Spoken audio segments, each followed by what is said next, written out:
Well, here we are with week 7 update of school. It's crazy. It's been 7 weeks already. We're halfway through the semester for summer semester, which is quite a thing to think about. It seems like it's taken forever to get to this point, but it's been fun. It's been a lot of fun. Um, this week there's it has been a good week. This has been a nice week. This is actually for my Christianity class the last week. It's only a 7-week course instead of the full 14-week course, basically of the full semester. The other two classes are 14 weeks. So it's really interesting to think in 7 weeks we covered like 2,000 years of history of Christianity. So it was a little packed. Like there was a lot to do every week to learn and understand things in there. And we kind of hit more of the highlights basically of Christianity. I mean, you could have taken the Christianity course and broken it into like 4 smaller courses and had more than enough information to cover things. But it was fun. It was a fun class, a good high-level view of Christianity, but an opportunity to learn more and to find where are other areas of Christianity that maybe I want to dive deeper into from there as well, which is really fun. But this week we focused on, as our final week in that class, basically the 19th century. We're focusing primarily in that area. So the 1800s, basically. Uh, Most of Christianity in the 1800s centers predominantly around America and Protestantism. This is when things really start to emerge and do more. As America grows and expands, Protestantism becomes a very popular uh, religion. Catholicism is still around in America, but kind of fades a little bit. The Spanish leave eventually. They take, Spain gives up Florida to America at some point, and as we talk about we spent some time talking about manifest destiny, the idea of how the U.S. is a nation inspired by God. It's like God is wanting this nation to grow and expand, and so it is the God-given right of the white man to basically conquer the continent, conquer North America, which was interesting. I didn't realize in this great expansion time frame. I mean, if you think about this, it goes from the 13 colonies over towards the Mississippi River. You have the big Louisiana purchase. You have Florida that gets acquired from Spain, basically. Then you have this huge area of Mexico. So there's Mexico as we would know it today, and then Mexican territory expands almost up into Canada, all the way through. So like Colorado, Utah, Idaho, Nevada, parts of California, Arizona, New Mexico, Texas, all that, up into Montana and things. That's Mexico. They control that territory or claim that territory. So there's the Native Americans that claim the territories, and then there's other groups that claim some of these territories as well. What was interesting, I didn't think about when we talk about the American-Mexican War, we usually hear the Alamo. But what we don't realize is that was a big part of Mexico. And then when America won in the battle of U.S. versus Mexico, American soldiers actually occupied all the way down to Mexico City. I didn't realize they went down that far. So they occupied everything, almost all of Mexico. And then when America won the war, they were trying to decide, what do we do about this with all this land? And some people are like, let's just annex the rest of Mexico and make it all part of the United States. And of course, the argument that won was, no, let's let Mexico have land. And so they formed an agreement to follow the Rio Grande up for a ways and then follow the parallel lines across to get over to California. But America took everything north of that area and let Mexico have everything south of that area. There was kind of a little jog that they later picked up from Mexico called the Gadsden Purchase. They're originally going to run the Transcontinental Railroad more on a southerly route, but it just didn't work out. So they went more central, basically, which is why it comes through Utah. But America did keep Baja Mexico as well as part of their territory. So that was interesting how that southern border shaped. And I didn't realize that the England owned Oregon. So when we think of like Oregon and the state of Washington, that whole area was known as Oregon. In fact, that's only half the area. The other half of the area is north of the U.S. Canadian border. So when Americans politicians made a deal with Britain to only take half of Oregon, the half we got is from the U.S. Canadian border south. The other half, which was basically British Columbia, we didn't get. That went to Canada basically, and then Canada was eventually given the authority to be independent from England and the other European countries and things that were there. But it's interesting how like what shaped the shape of America and how things worked out. Um, Interesting, not the best time of there's a few black guys in there as far as like U.S. history goes, pushing Native Americans around, stuff like that. But that's kind of how it moved, and religion moved with it. So during that time, of course, before the U.S.-Mexican War, the LDS Church had already left what was then the known United States, and it moved out into a territory they called Deseret, which was Mexican territory. Basically, at the time, it was huge, and then it later got shrunk down to just the state of Utah after US won and ended up basically bringing all that area into the United States. But Protestantism really moved. There's two great awakenings that happened in the one right at the end of the 1700s, and the second great awakening was like around 1820 timeframe, basically. So these great awakenings were these huge revivals, opportunities for people to come learn. There was starting to be a division between how church was ran in the more established parts of the countries versus the frontier. So that the format of how religion was taught, what kinds of meetings did you have, and things shifted. They were different on the frontier. It was a little more evangelical, Pentecostal type ideas on the frontier, whereas in the cities it was a little more established. So a little bit more Catholicism, more liturgy, things that way. But then it just grew and expanded.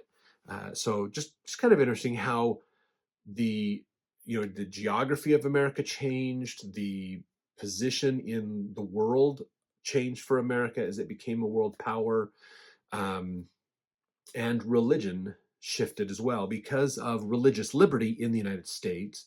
That allowed religions to come up, like lots of different types of religions and types of ideas just started springing up and moving around all over the place. Because America was probably one of the most liberal places for religious freedom, and so it allowed for a lot of blossoming of religions to happen, which was really interesting. We talked last time about the Counter Reformation in Catholicism. They had a big Reformation that they went through, basically to re-examine themselves last week. This week we talked, as far as Catholicism, about Vatican II. So this was actually more 20th century, but the Vatican II was a huge meeting that they talked about changes that have happened, or changes that need to be made in how we interpret or think about our religious principles. And so that shifted some of the ideas of Catholicism around. Not like major dramatic changes, but there were some changes and things. That was probably the last ecumenical council, was Vatican II. We actually talked as well, because as the nation is growing, there's still slavery that's growing. And do we allow slavery in these new parts of the country? Do we not? Lots of debates, lots of challenges going on through that period. Civil War at the end of 1800s as well. What was interesting is Christianity kind of put slavery in a different light. A lot of people believed slavery was justified through religion because of the idea of Cain, the Cain killing Abel, and the mark of Cain was blackness, and Cain's line survived through Ham's wife on the ark of, and those kinds of things. And there was a curse. And so they were cursed to be slaves. That was their role in life. Really interesting. There's a lot of justifications using religion of why slavery was allowed. The interesting challenge that came up with this as well is in the New Testament, there's a lot of talk of equality, that the gospel is equally given to everybody. Well, if we give it to slaves, what does that mean? So for a period of time, they were afraid to teach slaves because they're afraid slaves would they'd be an excuse to rise up against their masters. Um, and then they eventually started teaching slaves Christianity. But then that came to the point of, can a Christian be a slave? If you are a Christian, if you have accepted Christ, if you have done those things to accept God into your life, then can you be can a good Christian enslave another Christian? That caused some conundrums and ideas as well, that occurred back then. So there's different justifications they had to have as they thought through some of these ideas. For blacks themselves, as they started to learn Christianity, a lot of them would adopt it because their masters would teach it to them or talk about it, or they would go with their masters to church. So that's how it kind of started. Eventually, black churches emerged. A lot of times when African Americans were doing things, they couldn't officially organize a church for a while, so they would meet. And black churches were kind of a mix of Christianity with some of the more older traditional ritual ideas, that some of the people had brought with them over time from Africa. So spiritualism, other types of ideas and thoughts came that way as well. So they blended together to create more of black churches, and then those were transformed with Protestantism versus Catholicism and other things, kind of amalgamated and changed how blacks thought about it. What's interesting is in a lot of these early black churches, the blacks really focused on the idea in Old Testament times of freedom, of liberation. So the stories of the children of Israel going from slavery to freedom, of being free, the ideas from Christ of freedom and being free of sin and having more freedoms in life and equality and things. They kind of gravitated that direction and focused more on that message of Christianity. Whereas whites went in a different direction. They focused more on God blessing them to be superior, to do better things, or stuff like that. So it's just interesting how attitudes and perspectives shifted and changed in the 1800s, using religion as a way of trying to understand culture and traditions and ideas. So that was kind of interesting to go through. And that was the last week of my Christianity class. We won't have that one anymore. But my other classes were good as well. In the intro to religious studies class, we're kind of on a long lesson right now. Usually the lessons are about 2 weeks long. This one seems like it's going to go a little bit longer. But now we're getting away from the ideas of what is religion, how to define religion, to talk about different types of religion. So the lectures were broken into 3 categories this week. One was religions of Southeast Asia. So this was dealing with Hinduism and Buddhism. Both of these originate primarily from India and that part of the world. Hinduism is a very old religion, probably one of the oldest religions, as far as how long it's been around, and it's still around today. Like Zoroastrian is technically still around, but just not as widely taught. There's other ancient religions and things that aren't around as much. Hinduism is interesting because they do believe in a god, and they actually believe in many gods. So it's a polytheistic religion. It's kind of an interesting idea because it's about achieving a oneness, a connection with God, and being able to be worthy to live with gods again. But the gods primarily are dealing with like certain gods you can pray to get certain things to happen in this world. So there's kind of the main gods, and when you die, you want to go up there with those gods eventually. But Hinduism does have the idea of the rebirth cycle. So you come around again. You get born as you keep improving and doing things that'll help you to be better, basically. And eventually you get good enough where you leave that cycle and get out of that cycle and don't have to do that anymore. Interesting ideas, very applicable to daily life. Like they have gods for storms and fertilities and other things. So it's probably, out of all the religions, major religions that are out there these days, it's probably the one that seems the most closely connected with the ideas of the ancient world as well. But it's a fun one to just look at and study. There's a lot of variety in Hinduism.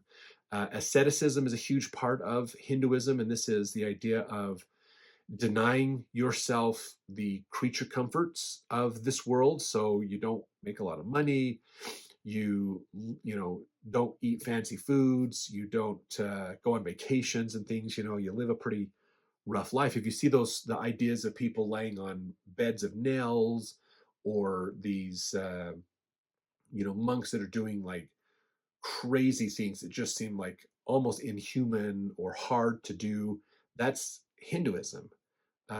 Most of the time it is. Jainism is a kind of a branch of Hinduism that's extremely into the asceticism. In fact, Jainism has a belief that as you need to go to the extreme to deny yourself things of this world. And so they actually have a belief they have a practice, I should say, that is where you slowly deny yourself food until you starve to death and die. It's kind of wild, but they get really extreme in that. But there's Buddhism. So Buddhism is the Buddha basically he looked at Hinduism and thought, it's not quite right. It doesn't seem quite right. There's a few things that need to be changed. So that's where Buddhism came from, as kind of a break off of Hinduism. He changed some of the ideas, didn't so much believe in a heaven that had gods that you could go, like gods living in heaven that you could pray to or supplicate to. More of this idea of the universe is kind of always existing. There's just an energy, an ether that's out there. And our goal to get out of this rebirth cycle of, is you want to get out of that, and that's reaching nirvana. When you reach a point of enlightenment in yourself, you reach this state of nirvana, and then when you die, instead of being reborn again based upon what you've done in your life, that's karma. If you did good in your life, you go up the scale. Eventually, you want to get to a point where you become one with the universe, and then your energy becomes just part of the energy of everything around you. So if you're like, hey, that kind of sounds like the Force, it is actually. I don't think a lot of people realize that Star Wars, like the Jedi and everything, is actually based on Buddhism. It's, in fact, oh man, all the Star Wars fans are going to hate me for this. I just completely blanked out on the name of the director that wrote Star Wars. I can see his face. It's so crazy. I'm gonna have to turn in my Star Wars card now. But he's a Buddhist, actually. He believes in Buddhism. And so the Jedi actually are based on Buddhism. And Buddhism is really cool. There are a lot of fun things to learn from Buddhism. If you understand Christianity well, Buddhism has a lot of similarities with Christianity. It's really fascinating. The idea of Buddhism is, from a conceptual standpoint, is basically this life sucks, is really what it comes down to. Life is pain. Life is suffering. We're always suffering from something. And the goal of Buddhism is to help us understand what is causing our suffering, and let's get rid of it, to end our suffering and to find peace and contentment. That's the gist of what Buddhism is about, basically. So it's a message that I think a lot of people like. It resonates with a lot of people. Yeah, my life is hard. I've got challenges and stuff. I would like to not suffer anymore and find peace, true peace. That's basically what Buddhism is about. And so the ideas so yoga is a form of Buddhism, basically. Meditations, different things are forms of Buddhism. And that's the whole point, is finding that ability to work out so The thing to realize about Buddhism is the goal of Buddhism is to work out your own salvation. You can save yourself. If to use Christianity terms, that's what Buddhism is. You learn to work out your own salvation. You learn to pray and meditate and to release things of this world and get rid of attachments and connections to this world, and learn to live in a way that helps you to achieve nirvana. When you hit nirvana, then you are becoming one with the universe, and when you die, you are freed and become part of the energy of everything else, basically.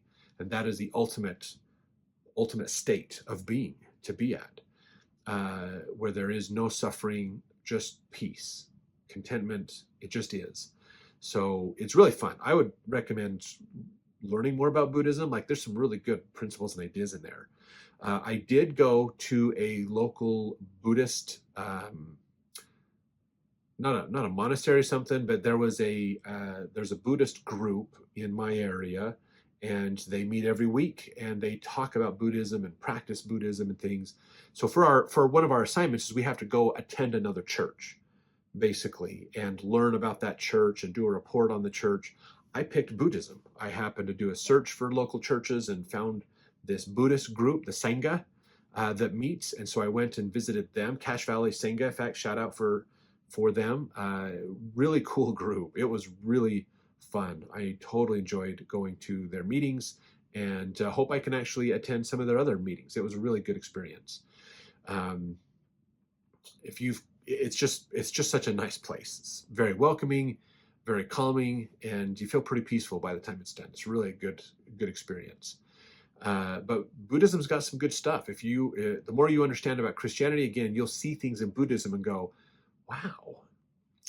Buddhism has some points that stand out, where almost, if you think of the application of religion, in some ways Buddhism follows some of the core tenets of Christianity, like the two great commandments. They follow that better than I think most Christians do, honestly. It's really cool. Buddhism's got a lot of good ideas. So that was fun to attend and go talk to them.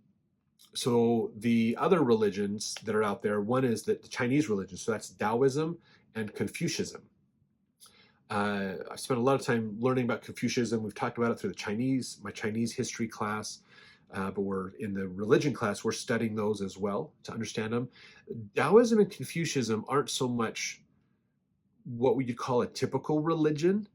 They don't necessarily believe in a God, and you have a salvation to work out. It's more of, these are good standards and tenets to help you in your life. It's more focused on this mortal life. How can you live a better mortal life? How can you show honesty and integrity and help people? So a concept of Confucianism is filial piety. This is respect for your family.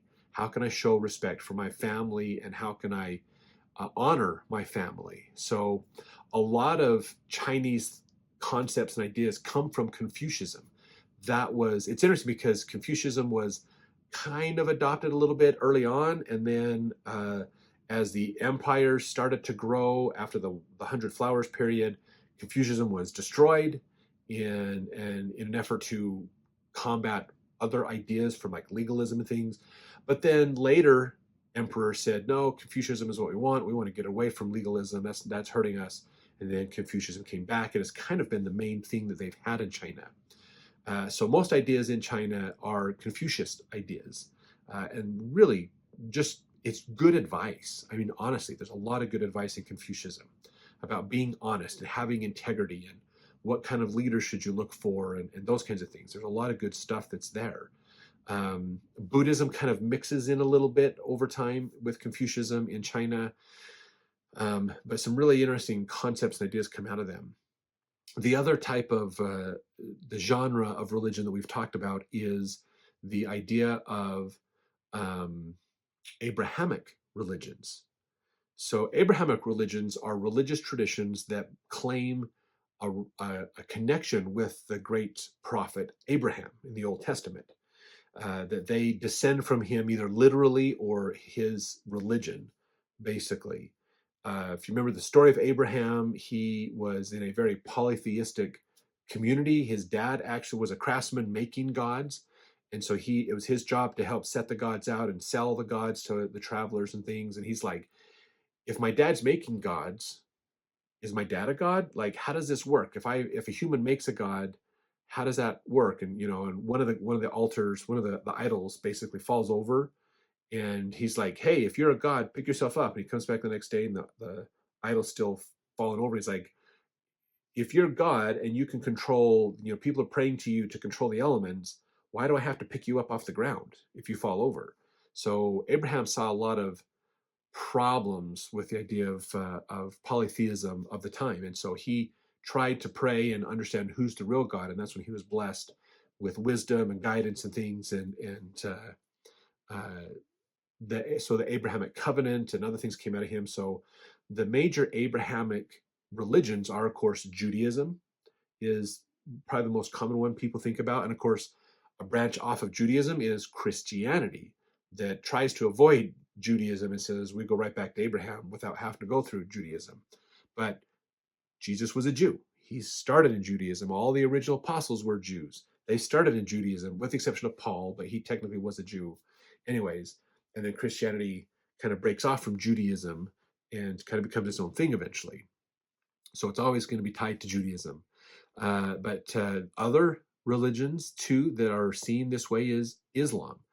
Islam believes they come from the other grandson of Abraham, basically. So that's Esau and others. So not Esau, excuse me, Hagar and her son from Isaac, basically. So there's they all go back to Abraham, so they're all seen as quite similar in a lot of their beliefs and ideas.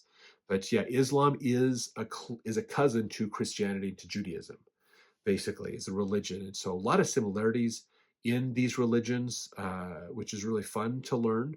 There are extreme factions in each of these religions that sometimes are really loud, and we hear about them the most in the news. But these religions actually have a good core to them, and if you really take the time to understand each of these religions in its core, their actual teachings, you'd be surprised at what you will learn from them as well. Um, so hopefully we can talk more about those as we go along in that class as well.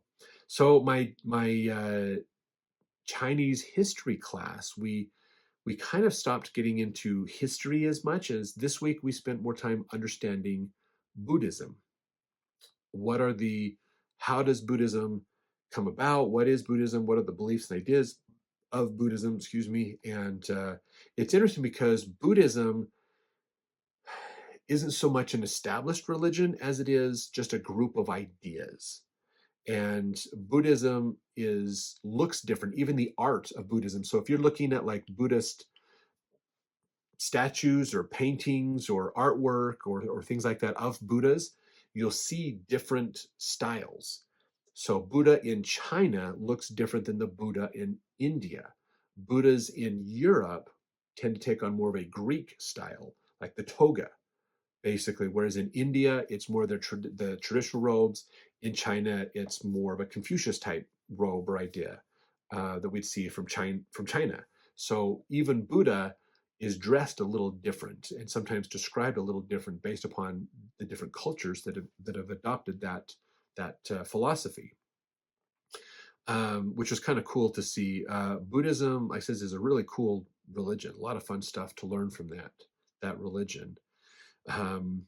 It's fascinating. We had to do a report this week on understanding Buddhism and how does it relate with Christianity. And like I said, there's a lot of connections where Buddhist philosophy and Christianity actually are very synonymous. Like they're very connected. In fact, it almost makes understanding the Buddhist philosophy and then looking at Christianity from it makes Christianity make more sense. It's really fascinating how that works, but it's really fun to get into. It's interesting. I pointed out in my article, my essay that I did this week, that Buddhism had a very interesting similar start. Buddhist scriptures, I should say, had a similar start that as the New Testament. See, when Buddhism started, it was the Buddha, the main Buddha.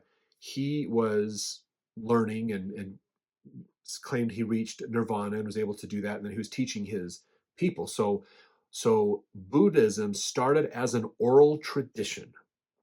And then after Buddha died, the people that were his direct students started to teach those same teachings to other people. And then eventually, people who were being taught by those original students started to write things down. Some of those students wrote things down, some of their students wrote things down. As these students wrote things down later, then they started to coalesce and come together into the sutras, is what they're called. And so they would have, there's different books based upon the different teachings and ideas that you have, like the Lotus Sutra and other things. We spent some time learning about the Lotus Sutra this week. So that's where they came from. So what's interesting is we have no original writings of Buddha. All we have are the things that the students taught and others had interpreted from that. And then that's what's given out. So there's a few versions of Buddhism that have come out of that. Some see the most common one is that Buddha has kind of become a god, and we can attain godhood as well through Buddhism. Again, Buddhism is about working out your own salvation, basically. You can become a Buddha and a god as well. A fascinating thing about Buddhism is they believe in that idea of reincarnation, and karma. So we hear usually karma connect with Buddhism a lot. It actually originates more from Hinduism, but Buddhism is a kind of a branch off of Hinduism anyways. But karma is you take all the things you've done in your life, you did more good than bad, then that gives you a bonus and you get to go to the next level of existence. And, until you get to the point where you can reach nirvana. Once you've worked out your salvation, then you can improve. So that's what's interesting is that's if you do bad, then you go backwards in that hierarchy, basically, and have to work your way back up. So if you do bad, you might come down towards the bottom. You might be reincarnated as a bug or like a worm or an insect or something. And then you've got to do good things as a bug. And then you slowly work up to an animal again. And then you can get up into a human and then eventually get to the more royalty, superior humans. And then, hopefully you kind of cycle through until you get to nirvana. What's interesting is in this cycle, and this is just more historical, is Buddhism historically has believed that when it comes to going to human form, that you go to female first, and then if females are good, do really good, get good karma, they become male in the next iteration. So if you think about the idea of women have always been seen historically in the ancient world as second-class citizens, more as property, then they're always seen as like lesser than men. So in this idea of rebirth, women, if they do a really good job, will be reborn as men. We don't believe that as much anymore. And I think that's a philosophy that doesn't kind of gets ignored, I think, in a lot of Buddhism today, especially in America. I think that's one where people are like, we're just going to kind of forget that one and not really follow that. Which is fine. That's, again, showing the cultural and historical changes that sometimes happen in doctrine. But it's similar, this whole idea of an oral tradition moving into a written interpretation, but not original writings, is the exact same pattern of the New Testament. See, the New Testament is all about Jesus Christ, but we have no writings of Jesus Christ. There's no indication Jesus wrote anything down for us. It's all oral tradition from Jesus to his apostles and the people of the time that he talked with.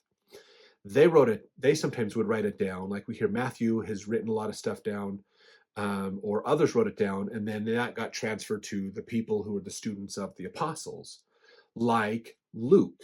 Okay, Mark and Luke are not original apostles of Jesus Christ. They're the followers of Paul and Peter. They listened to Peter's stories. They wrote Peter's stories down. They created their gospels from the oral traditions that they got from Peter and others, basically. So the New Testament is kind of the same way as how Buddhism started. Oral tradition from the leader given to his students. His students taught it to other people, and it's between his students and these other people that they wrote stuff down, and then that's what got collected later on and brought together to be the New Testament. Because the New Testament, half the New Testament is just letters of Paul and John and Peter written back and forth, and others, going back and forth. they weren't writing a book, they were just writing a letter to go to church to be read and to help those people out because they couldn't physically go there to talk to them. So there's that. It was correspondence basically, and it was all written like most of the Gospels were written like 30 years after Christ died. So it was long after Christ died that they actually wrote down his life, and it switched from oral to a written tradition. And then it wasn't until later that it actually got compiled into the books we have today in the New Testament. So kind of similar that way. That was kind of fun to look at. Um, just a lot of fun stuff to learn. So hopefully you've learned some things about some different religions. Uh, Religions have different motivations and different concepts and ideas. So you can consider those and compare those. So yeah, it's fun to learn, fun to study. So we'll see you next week as we continue to move forward in our classes. So from here on out, it's the Intro to Religious class and the Chinese History class is all we have. But we've got 7 more weeks coming for those classes, and then we'll jump into fall semester, which is going to be fun. We've got so much information to go over in that one. It's going to be a fun one. So we'll probably talk more about it as we get closer to that one as well. But if you have questions about anything I've talked about, things I've learned this week, I'd love to hear too. What are some of the things that you're learning? If you've watched these videos, what are things that are standing out that you've learned from these as well? I'd like to kind of see how is this helping you to do these recordings each week to share what I'm learning in my classes with you. Basically, this is, like I said, it's expensive education, but I'm teaching it to you as well, so you can continue to learn and come along with me in this journey as well. So we look forward to talking to you more in the comments.